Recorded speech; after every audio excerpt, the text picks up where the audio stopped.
பாரம்பரிய வைத்தியத்தில் ஆண் குழந்தை பிறப்பதற்கான மருத்துவம். எல்லாருக்கும் ஆண் குழந்தை வேணும், எனக்கு பெண் குழந்தையாக பிறக்குதுன்னாங்க. அதில் முக்கியமாக அதிக அளவுக்கு அவங்க உடல் பயிற்சி இல்லாதவங்க, அதிக அளவு வேலை செய்யாதவங்க, அவங்களுக்கு தான் பெண் குழந்தை பிறக்கும்.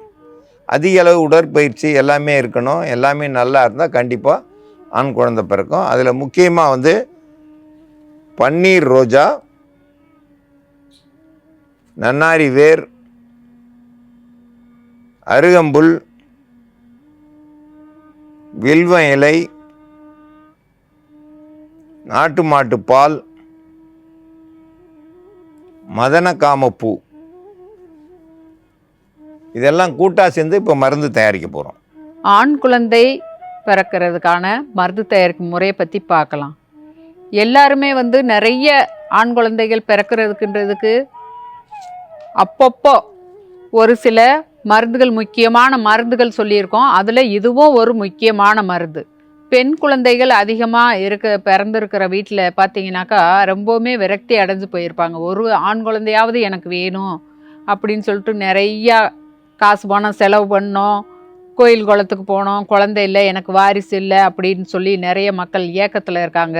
அதுக்கான மருந்து தயாரிக்கும் முறையை பற்றி பார்க்கலாம். உடல் ரீதியாகவும் மன ரீதியாகவும் இருக்கிறப்போ கொஞ்சம் மருந்தும் அவங்க எடுத்துக்கிட்டாங்கனாக்கா அவங்க நினச்சபடிக்கு ஆண் குழந்தை பிறக்கும். மதனகாமப்பூ இது லட்சக்கணக்கான அணுக்களை உற்பத்தி பண்ணக்கூடியது. இதனுடைய விதைகளே பார்த்தீங்கன்னாக்கா எல்லாமே விதைகள் வெளியே இருக்கும்.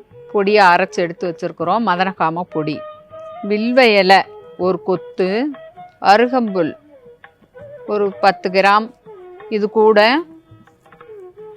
ஒரு பன்னீர் ரோஜா கூட சேர்த்து அரைச்சி சாறை எடுத்து வச்சுருக்குறோம். இது கூட அந்த பொடி கூட சேர்த்துக்கிறணும். நன்னாரி வேர் பொடி ஒரு 2 சிட்டிகை அளவுக்கு கூட சேர்த்துக்கிட்டா போதுமானது.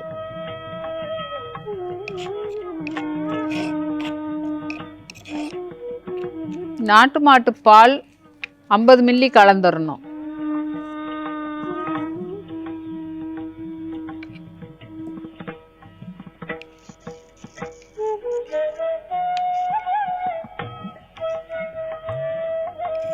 இதை கணவன் மனைவி 2 பேருமே ஆளுக்கு பாதியாக குடிச்சிட்டே வரணும். 48 நாள் குடித்தாங்கனாக்கா அதுக்கப்புறம் அவங்க ஒன்று சேர்றப்போ இயற்கையிலே அவங்களுக்கு ஆண் குழந்தை கிடைக்கும். ஆண் குழந்தை பிறக்க நாட்டு மாட்டு பால், பன்னீர் ரோஜா, வில்வ இலை, அருகம்புல், மதனகாமப்பூ, நன்னாரி வேர், இது எல்லாத்தையும் கூட்டு கலவையாக சேர்ந்து மருந்தை அரைச்சி எடுத்து வச்சுருக்கு. இந்த மருந்தை குடிச்சிட்டே வந்தால் போதும். ஆணும் பெண்ணும் மாற்றி மாற்றி ஆளுக்கு பாதியால் இது மாதிரி இன்னொரு பங்கு சேர்த்து அரைச்சி ஆளுக்கு இவ்வளவு குடிச்சிட்டு வந்தாங்கன்னா கண்டிப்பாக அவங்களுக்கு கருவில் ஆண் குழந்தை தான் பிறக்கும். ஆண் குழந்தை பிறக்கிறதுக்கு இது ஒரு சிறந்த மருந்து. இந்த மருந்தை பயன்படுத்தி பயன்பெற வேண்டும் என்று கேட்டுக்கொள்கிறேன்.